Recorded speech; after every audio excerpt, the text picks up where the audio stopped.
مختلف روایات اور احادیث نبوی کی روشنی میں 4 ایسے معتبر انبیاء اکرام ہیں کہ جن کو اللہ تعالیٰ نے ابھی تک زندہ رکھا ہوا ہے۔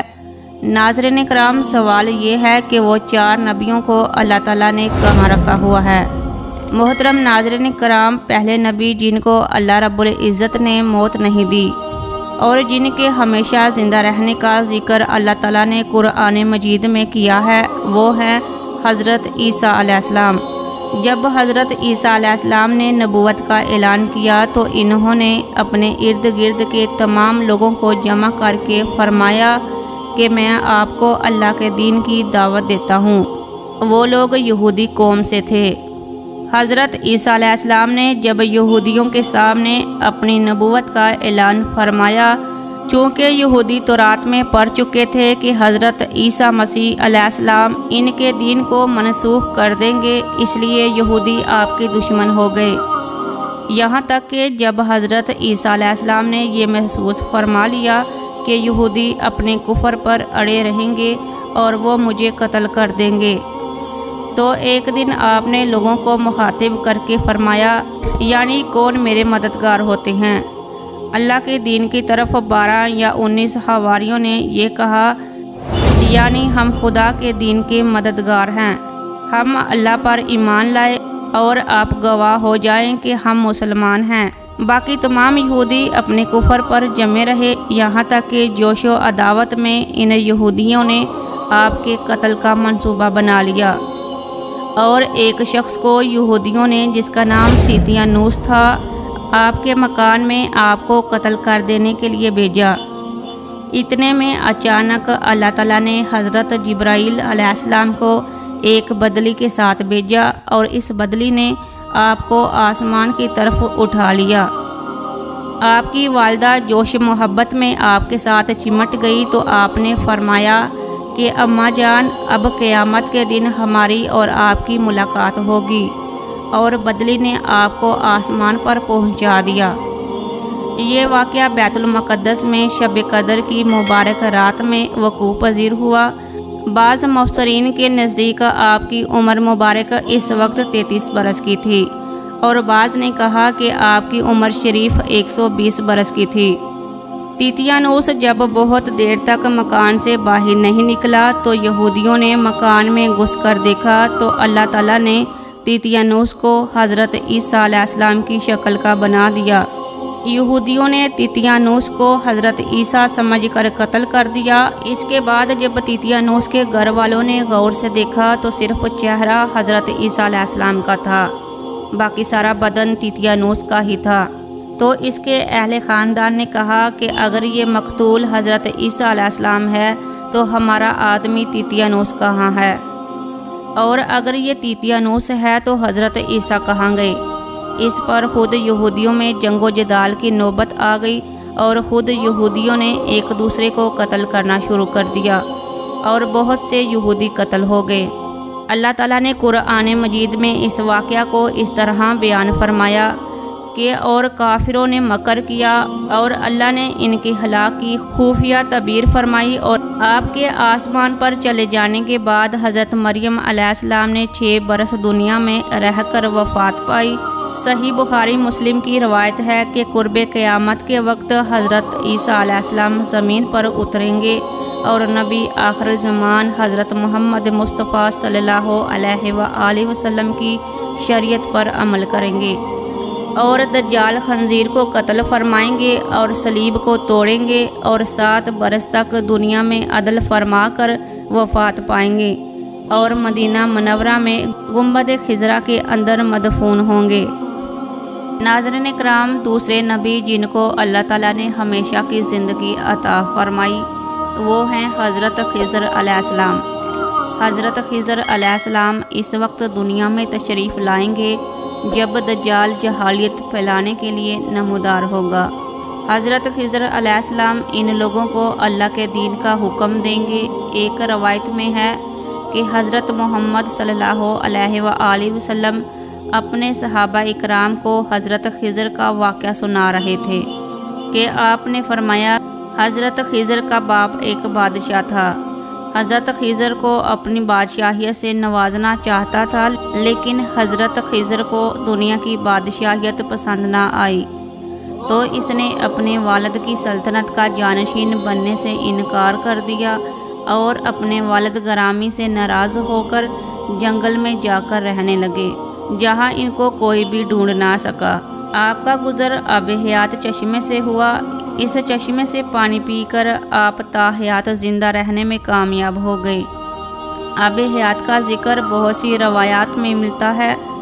حضرت انس بن ملک رضی اللہ تعالی عنہ سے روایت ہے کہ جب حضور نبی کریم صلی اللہ علیہ وآلہ وسلم کا وصال مبارک ہوا تو صحابہ کرام نے چاروں طرف سے آپ کو گھیر لیا اور زاروں قطار روئے۔ سب آپ صلی اللہ علیہ وآلہ وسلم کا شانہ اقدس پر اکٹھا تھے۔ اسی اثناء میں ایک بزرگ تشریف لائے جن کی داڑھی مبارک بلکہ سفید تھی، رنگ گورا چٹا تھا، اور صحابہ کرام سے گلے لگ کر روئے، اور پھر حضور نبی کریم صلی اللہ علیہ وآلہ وسلم کے صحابہ سے گفتگو فرمائی۔ لوگوں نے ایک دوسرے سے پوچھا کہ یہ شخص کون تھا۔ حضرت ابو بکر اور حضرت علی رضی اللہ تعالیٰ عنہ نے فرمایا کہ یہ حضور نبی کریم صلی اللہ علیہ وآلہ وسلم کے بھائی حضرت خضر علیہ السلام تھے۔ حضرت خضر علیہ السلام کی کنیت ابو الباس اور نام بلیہ، اور ان کے والد کا نام ملکان ہے۔ بلیہ سریانی زبان کا لفظ ہے، عربی زبان میں اس کا ترجمہ احمد ہے۔ خضر ان کا لقب ہے اور اس الفاظ کو 3 طرح سے پڑھ سکتے ہیں: خضر، خضر، خضر۔ خضر کے معنی سرسبز چیز کے ہیں۔ یہ جہاں بیٹھتے تھے وہاں آپ کی برکت سے ہری ہری گھاس اگ جاتی تھی، اس لیے لوگ ان کو خضر کہنے لگے۔ یہ بہت ہی عالی خاندان ہے اور ان کے آب و اجداد بادشاہ تھے۔ بعض عارفین نے فرمایا کہ جو مسلمان ان کا اور ان کے والد کا نام اور ان کی کنیت یاد رکھے گا، انشاءاللہ تعالی اس کا خاتمہ ایمان پر ہوگا۔ ناظرین اکرام، تیسرے زندہ نبی جن کا نام حضرت الیاس علیہ السلام ہے، یہ حضرت حزقیل علیہ السلام کے خلیفہ اور جانشین ہیں۔ بیشتر مورخین کا اس پر اتفاق ہے کہ حضرت الیاس علیہ السلام حضرت ہارون علیہ السلام کی نسل سے ہیں، اور ان کا نسب نامہ یہ ہے کہ الیاس بن یاسین بن فخاس بن ایزار بن ہارون علیہ السلام۔ حضرت الیاس علیہ السلام کی بعثت کے متعلق مفسرین کا اتفاق ہے کہ وہ شام کے باشندوں کی ہدایت کے لیے بھیجے گئے، اور بلبل کا مشہور شہر ان کی رسالت اور ہدایت کا مرکز تھا۔ ان دنوں بلبک شہر پر ارجب نامی بادشاہ کی حکومت تھی، جو ساری قوم کو بت پرستی پر مجبور کیے ہوئے تھا، اور ان لوگوں کا سب سے بڑا بت بال تھا، جو سونے کا بنا ہوا تھا اور 20 گز لمبا تھا، اور اس کے 4 چہرے بنے ہوئے تھے، اور 400 خدام اس بت کی خدمت کرتے تھے۔ اللہ تعالیٰ نے حضرت الیاس کو تمام پہاڑوں اور حیوانات کو آپ کے لیے مختصر فرما دیا اور آپ کو 70 انبیاء کی طاقت بخشی۔ غضب و جلال اور قوت و طاقت میں حضرت موسیٰ علیہ السلام کا ہم پلہ بنا دیا، اور روایات میں آیا ہے کہ حضرت الیاس اور حضرت خضر علیہ السلام ہر سال کے روزے بیت المقدس میں ادا کرتے ہیں اور ہر سال حج کے لیے مکہ مکرمہ جایا کرتے ہیں، اور سال کے باقی دنوں میں حضرت الیاس علیہ السلام تو جنگلوں اور میدانوں میں گشت فرماتے رہتے ہیں، اور حضرت خضر علیہ السلام دریاؤں اور سمندروں کی سیر فرماتے رہتے ہیں، اور یہ دونوں حضرات آخری زمانے میں وفات پائیں گے جبکہ قرآن مجید اٹھا لیا جائے گا۔ حضرت انس رضی اللہ تعالیٰ عنہ سے ایک حدیث مروی ہے کہ ہم لوگ ایک جہاد میں رسول اللہ صلی اللہ علیہ وآلہ وسلم کے ساتھ تھے، تو رستہ میں ایک آواز آئی کہ یا اللہ تو مجھ کو حضرت محمد صلی اللہ علیہ وآلہ وسلم کی امت میں بنا دے، جو امت محرومہ اور مستجاب الدعوت ہے۔ تو حضور صلی اللہ علیہ وآلہ وسلم نے فرمایا کہ اے انس، تم اس آواز کا پتہ لگاؤ۔ تو میں پہاڑ میں داخل ہوا تو اچانک یہ نظر آیا کہ ایک آدمی نہایت سفید کپڑوں میں ملبوس لمبی داڑھی والا نظر آیا، جب اس نے مجھے دیکھا تو پوچھا کہ تم رسول اللہ صلی اللہ علیہ وآلہ وسلم کے صحابی ہو؟ تو میں نے عرض کیا کہ جی ہاں۔ تو انہوں نے فرمایا کہ تم جا کر حضور سے میرا سلام عرض کرو اور یہ کہہ دو کہ آپ کے بھائی الیاس علیہ السلام آپ سے ملاقات کا ارادہ رکھتے ہیں۔ چنانچہ میں نے واپس آ کر حضور سے سارا معاملہ عرض کیا تو آپ مجھ کو ہمراہ لے کر روانہ ہوئے، اور جب آپ ان کے قریب پہنچ گئے تو میں پیچھے ہٹ گیا۔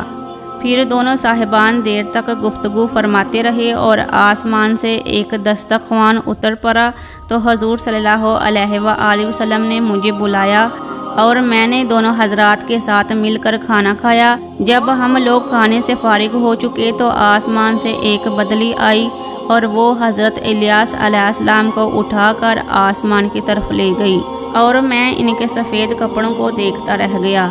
قرآن مجید میں حضرت الیاس علیہ السلام کا ذکر 2 جگہ آیا ہے، سورہ انعام میں اور سورہ صفت میں۔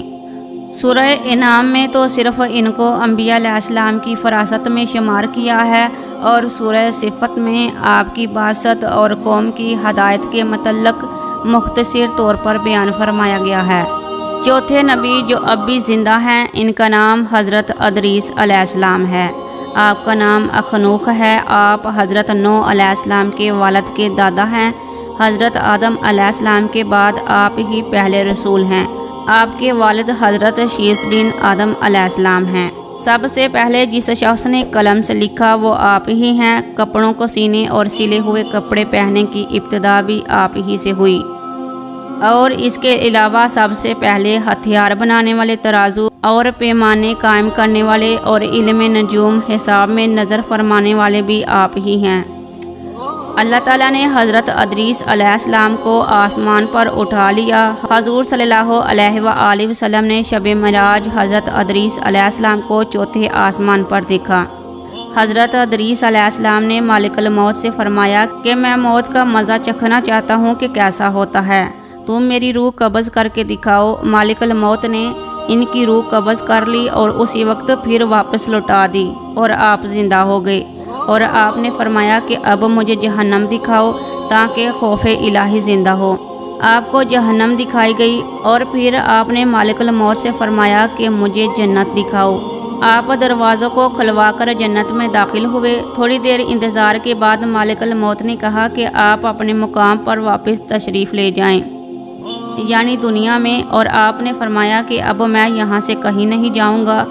اللہ تعالیٰ نے فرمایا ہے کہ ہر نفس کو موت کا مزہ چکھنا ہے، لہٰذا میں نے موت کا مزہ چکھ لیا ہے، اور اس کے علاوہ یہ بھی فرمایا کہ ہر شخص کو جہنم پر گزرنا ہے، تو میں گزر چکا ہوں، اب میں جنت میں پہنچ گیا۔ اور جنت میں پہنچنے کے بعد اللہ تعالیٰ فرماتے ہیں کہ جنت میں داخل ہونے والا جنت سے نکالا نہیں جائے گا۔ اسی وقت اللہ تعالیٰ نے مالک الموت کو وحی بھیجی کہ حضرت ادریس علیہ السلام نے جو کچھ کیا میری مرضی سے کیا ہے، اور وہ میری مرضی سے ہی جنت میں داخل ہوئے ہیں، لہٰذا تم انہیں چھوڑ دو، وہ جنت ہی میں رہیں گے۔ چنانچہ حضرت ادریس علیہ السلام آسمانوں کے اوپر جنت میں ہیں اور زندہ ہیں۔ حضرت ادریس علیہ السلام کے آسمانوں پر اٹھائے جانے اور ان کو ملنے والے انعامات کا ذکر قرآن مجید کی سورہ مریم میں ہے، جس کا ترجمہ یہ ہے، اور کتاب میں ادریس کو یاد کرو، بے شک وہ صدیق تھا، غیب کی خبریں دیتا، اور ہم نے اسے بلند مقام پر اٹھا لیا ہے۔ جن پر اللہ نے احسان کیا غیب کی خبریں بتانے والوں میں سے آدم کی اولاد سے، لہٰذا حضرت ادریس علیہ السلام بھی آسمانوں میں زندہ اٹھائے گئے ہیں۔ مزید اچھے اور اسلامک واقعات سننے کے لیے ہمارے چینل چراغ منزل کو ضرور سبسکرائب کریں۔